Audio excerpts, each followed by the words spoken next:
Procurador-Geral da República, Rodrigo Janot, encaminhou na terça-feira, 6 de setembro, um parecer ao Supremo Tribunal Federal no qual ele defende o aborto nos casos de infecção da gestante pelo vírus da Zika. Ele alegou que a autorização legal para interrupção da gravidez em caso de estupro visa proteger a mulher em estado de evidente e excepcional sofrimento e desamparo, o chamado aborto humanitário ou ético. Idêntico nível de desamparo e sofrimento estaria presente no caso de infecção pelo vírus Zika, situação que resulta de falha do poder público. A interrupção da gestação no caso de infecção por Zika também seria aborto ético ou humanitário, na medida em que protegeria a mulher que sofre por ato omissivo do Estado. Traduzindo a alegação de Janot, o nível de sofrimento de uma mulher que escolheu transar com um homem por livre e espontânea vontade, ciente do risco de engravidar, e que depois que engravidou foi infectada pelo vírus da Zika, que não necessariamente resulta em microcefalia do feto ou do eventual nascituro, tem qualquer outra doença necessariamente, o nível de sofrimento dessa mulher, repito, seria idêntico ao de uma mulher que foi estuprada, violentada sexualmente por um criminoso de quem passa a carregar um filho que não escolheu ter com ele? Essa alegação parece ter saído de um manual militante de como fazer avançar a agenda do aborto no Brasil. Vejamos, por exemplo, o caso do médico carioca Bruno Farnetano, que foi trabalhar em Minas Gerais e cuja esposa foi infectada pelo vírus da Zika durante a gravidez. Eu tive uma conversa com ele e faço aqui uma edição especial das respostas que ele me deu. Separar aí alguns pontos aí. Primeiro, como médico, sou clínico, minha formação é assistencialista, eu trabalho em enfermaria de clínica médica há 10 anos. Tenho a impressão de que as consequências da infecção pelo vírus Zika numa gestante não garantem que essa criança vai ter um problema. E me parece que esse problema ele vem na minoria dos casos, não na maioria. Então, você afirmar que uma gestante que contraiu o vírus Zika durante a gestação vai ter um feto com consequências, enfim, microcefalia ou outras alterações, essa afirmação não pode ser feita, tá? Numa epidemia de Zika, num lugar onde a incidência da infecção pelo Zika é alta, você pode aconselhar que a pessoa postergue a gravidez, né? Você pode fazer parte do aconselhamento de um casal que queira engravidar. Até aí tudo bem. Mas você afirmar que uma gestante que tem Zika, ela vai ter um feto alterado, é muito forte. Eu acho que não existe embasamento científico algum para essa afirmação ser feita. Passei por essa situação dentro da minha casa. A minha esposa, com 9 semanas de gestação, teve Zika confirmada laboratorialmente. Nós fomos o primeiro caso de Zika em gestante em Minas Gerais. Saiu no jornal, jornalistas procuraram a gente, aqui é uma cidade pequena, então todo mundo ficou sabendo e, obviamente, isso é um motivo de estresse psicológico, é claro que é. Assim como você torcer um joelho causa estresse psicológico, bater de carro, quando quebra um vidro da sua casa, as dimensões são diferentes, mas em momento algum, minha esposa e eu pensamos em tomar uma medida contra a nossa filha, por conta do nosso estresse psicológico, já que nós decidimos ter um filho e, ao acaso, vamos dizer assim, a minha esposa foi escolhida para ter esse vírus da Zika. Em momento algum, a opção seria abortar. Desde que eu soube que eu teria uma menina, a minha paixão e meu amor por ela já foram imediatos e, justamente por a mãe dela, minha esposa, ter tido Zika, que a minha responsabilidade sobre a vida dela aumenta, e muito. Porque caso ela fosse nascer com algum problema, eu teria que me preparar para ser o melhor pai possível.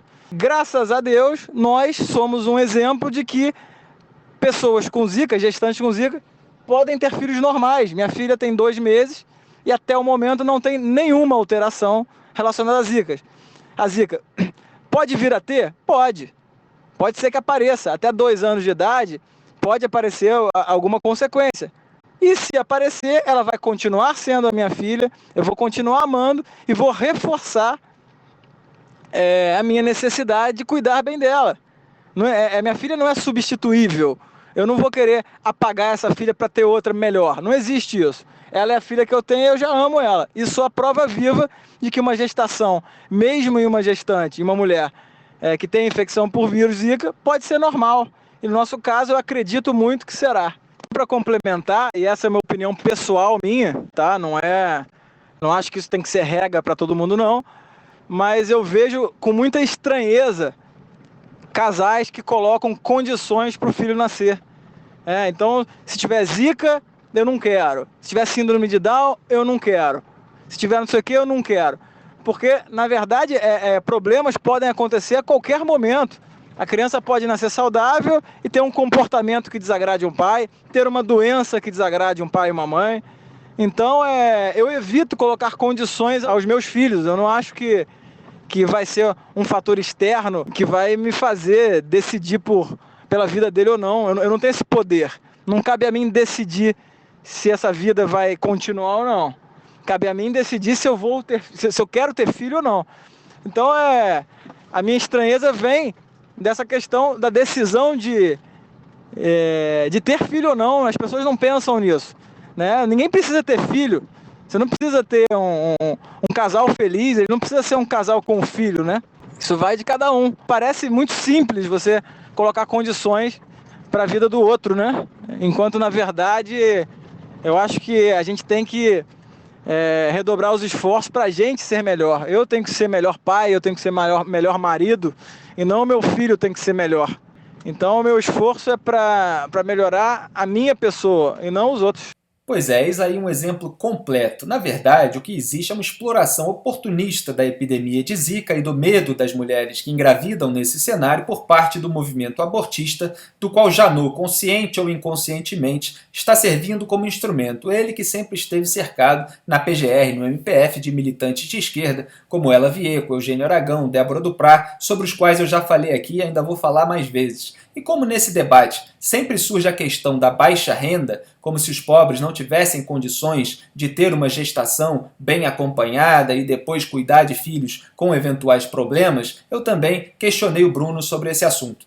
E outra coisa, a questão da microcefalia, ela não é uma novidade.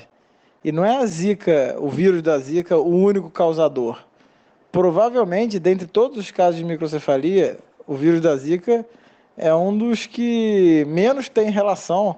Existem diversas outras infecções, diversas outras condições que causam microcefalia já sabida. Então também me gera estranheza esse discurso de que, então quem tem condições de ter um filho com microcefalia pode ter, e quem é pobre, quem não tem condição, é muito mais difícil, tem que entender o lado social de quem é pobre. Então, se tem que entender o lado social de quem é pobre, então vamos cuidar antes de que nasça o filho, né? Uma educação sexual, condição de saneamento básico, impedir a exposição a alguns agentes infecciosos que causam microcefalia, combater o alcoolismo. Por que as medidas não têm que ser antes de nascer a criança, em vez de se preocupar com o que vai fazer depois? Então, já que depois que nasce a criança, depois que, enfim, é concebida a criança, é uma outra vida que está aí. E a preocupação tem que ser em fazer com que ela tenha a melhor vida possível. A vida que vem pela frente. E não interrompê-la. Para mim também é esquisito, do ponto de vista de saúde pública, se preocupar com o que vem depois, e não com o que vem antes. Porque antes de nascer uma criança, antes de aparecer uma mãe com condição socioeconômica ruim, que se infectou pelo vírus da Zika, essa mãe está inserida em um meio. Tá? E esse meio, e as condições desfavoráveis desse meio, que devem ser a preocupação, e não a preocupação em interromper a vida dessa criança, que pode ser que venha normal, pode ser que venha com diversas vocações ou potenciais de ser um ser humano muito melhor do que outros que vêm de uma situação muito melhor, muito mais favorável. A gente tem exemplos aí no esporte, na vida acadêmica, na vida intelectual, na literatura, de pessoas que ascenderam do ponto de vista sociocultural e são grandes representantes da humanidade. Então, eu acho que você pegar e tentar abreviar a vida de uma pessoa mais humilde, mais simples, pela possibilidade dela vir a nascer com um problema, muito confuso também. Pois é, mas a confusão é a base do discurso militante que nunca tem interesse em lançar luz sobre os problemas e distinguir as suas nuances, como comprova o próprio parecer do Janot, que equipara o sofrimento decorrente da infecção ao sofrimento decorrente do estupro. No fim das contas, tudo isso só dissemina mais irresponsabilidade, mais pessoas incapazes de assumir a responsabilidade sobre os riscos inerentes às escolhas que fazem.